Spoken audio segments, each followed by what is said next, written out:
եւ հանրությունը իրենց առաջ խնդիրներ է բարձրացնում, հանրությունը իրենց ոտնկայս չի ընդունում, այլ հարցադրումներով, դժգոհություններով ու բողոքներով է ընդունում, այ հենց դա է նրան այսպես հիստերիկ վիճակի մեջ դնում, այ հենց դա է նրան այսպես գոռացնում, որովհետեւ ինքը վախ ունի, որովհետև ինքը տեսնում է, շատ լավ հասկանում է, որ վերընտրվելու շանսերը այլևս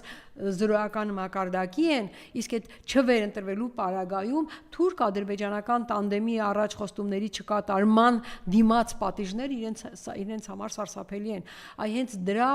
այդ վախերի դրսևորումն է, որ այդպես գոռացնում է